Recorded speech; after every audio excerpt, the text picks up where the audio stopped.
Well, question 10 says, in the circuit given in the figure, currents in different branches and value of one resistor are shown. Then potential at point B with respect to the point A is. Well, we have been shown the values of current in the different branches, and the value of this particular resistance is given to us. We have to find the potential difference between points A and B. In fact, what we have to find is VB minus VA, the potential of point B with respect to point A. The current here has been shown as 1 ampere. The values of these resistances are not indicated, but they are not necessary for solving this.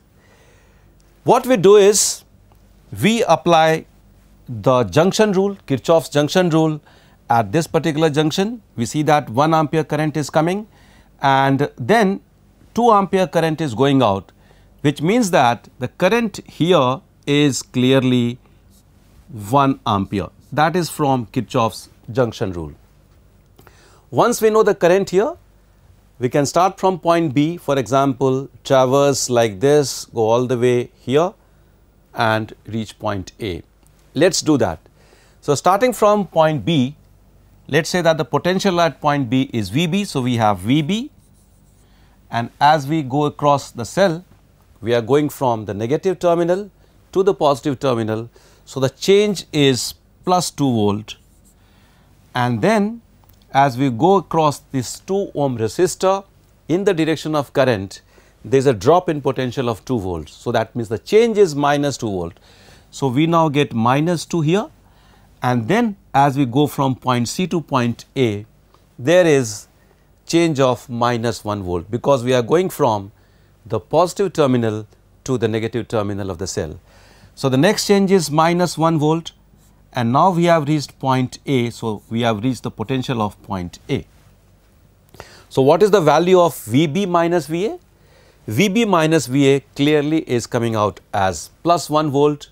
So, that means answer to the question is the first option, plus 1 volt. Let us go to question number 11 now.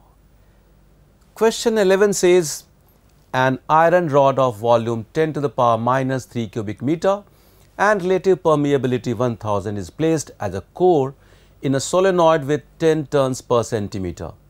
If a current of 0.5 ampere is passed through the solenoid, then the magnetic moment of the rod will be, and the 4 options are given. Well, the question is from the topic magnetism and matter. This particular topic is found in the syllabus for JEE main examination and not in the syllabus for the JEE advanced examination. And those topics which appear exclusively in the JEE main syllabus, they find special treatment as far as the JEE main examination is concerned. So, these topics have a relatively higher probability of being asked in the JEE main examination. Let us start the solution.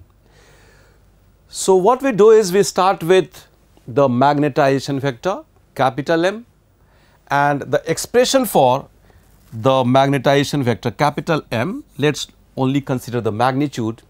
This magnetization in fact is dipole moment per unit volume. Another expression for the magnetization capital M is that it is equal to susceptibility multiplied by H, and susceptibility is in fact equal to mu r minus 1, where mu r is the relative permeability. So, that means we can write M as mu r minus 1 multiplied by the H vector, and in this case H is N times I, N being the number of turns per unit length and I being the current in the solenoid. So, this is the expression for M. All the values are given to us. Mu r is in fact given as 1000, N is given as 10 per centimeter, and current I is 0.5 ampere. So, this is dipole moment per unit volume. We are interested in finding the dipole moment. So, we multiply it by the volume.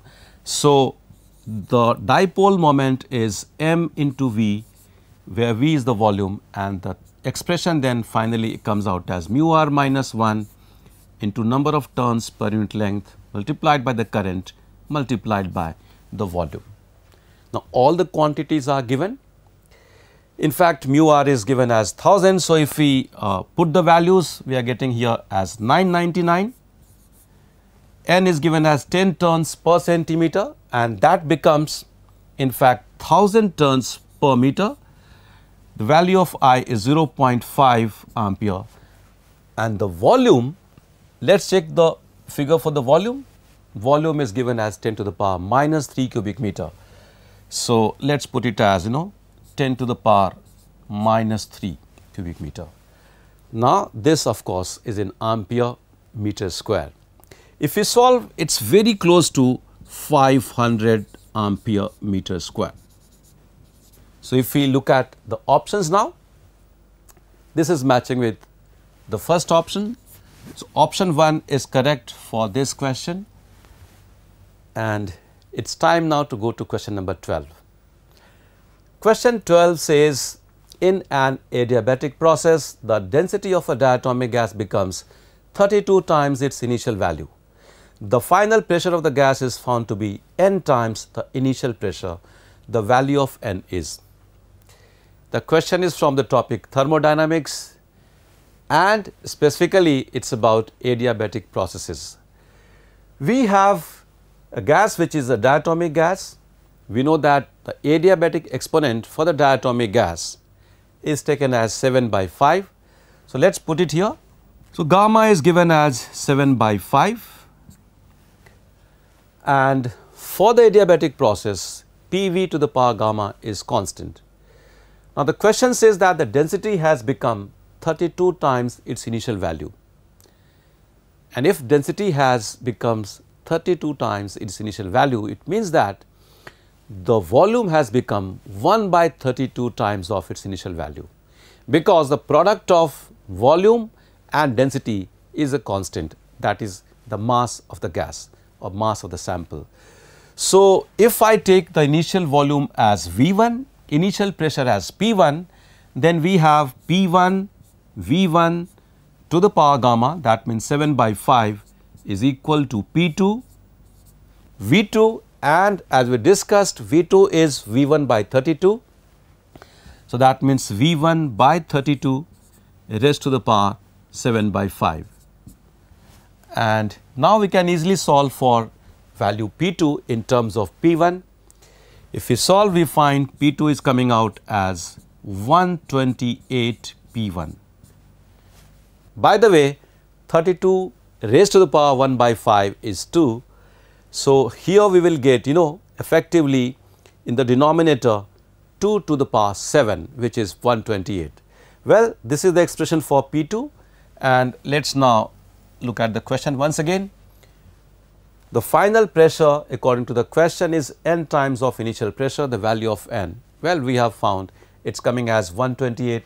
So, that means option 1 is correct for this particular question. Let us now go to question number 13.